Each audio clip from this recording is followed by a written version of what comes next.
Hello, it's Eva. Hi, how are you today? So the thing I want to talk to you about today, and that's been on my mind a lot, is that your sex is not what you think it is.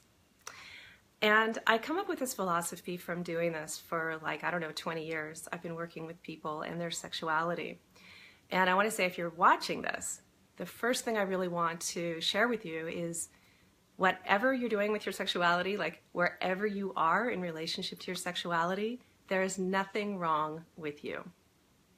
And as someone who's both a coach and a psychotherapist, I get a lot of people who come to me with a problem.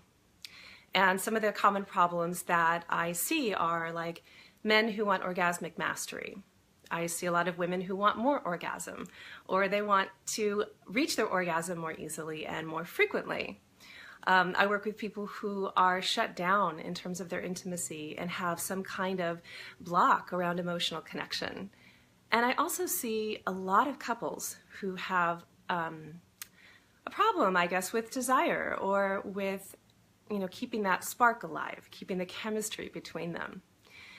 And as soon as they come in, they identify what they see as the problem.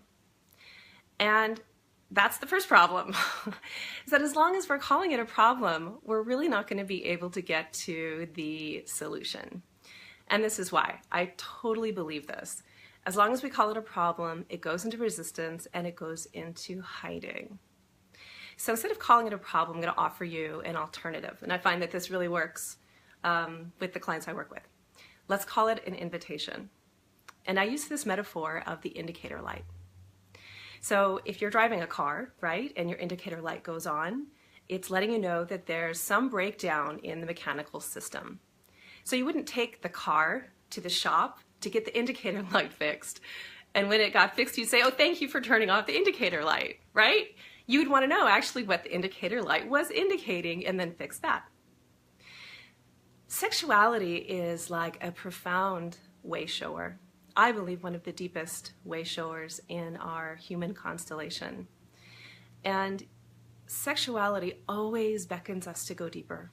It's always asking us to look more closely and more lovingly at our own bio-psychoenergetic system. And when we listen to it respectfully and we see it as the invitation for deeper inquiry that it really is, then we can drop into a more powerful and enlightened kind of existence. What do you think about that? Let me know. Give me a heart or a like if you agree with that and if that is feeling good in your body. So, calling it an invitation and an inquiry, this is my invitation to you. Where are you right now in relationship with your sexuality? Hi, Brad. And what I mean by that is not where are you in your sex life. So let's make a clear distinction here. Your sexuality is independent of your sex life.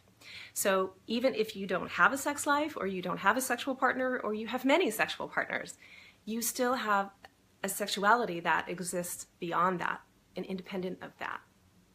So you might have totally freely expressed sexuality in multiple partners and yet have some disturbance in the field in the way that you're relating to sex, right?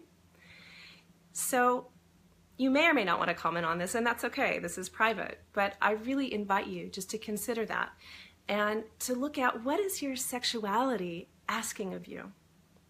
What is it indicating? And what parts of your psyche and your soul and your body is waiting for an inquiry and is communicating to you through the matrix of your sexuality? So enjoy this inquiry, and I'd love to hear more from you in the comments, or you can certainly reach me at evaclay.com, and that website, that URL is in the title of this talk, and let me know what's up, and let's keep deepening the conversation. Okay, that's your quickie for today. Bye.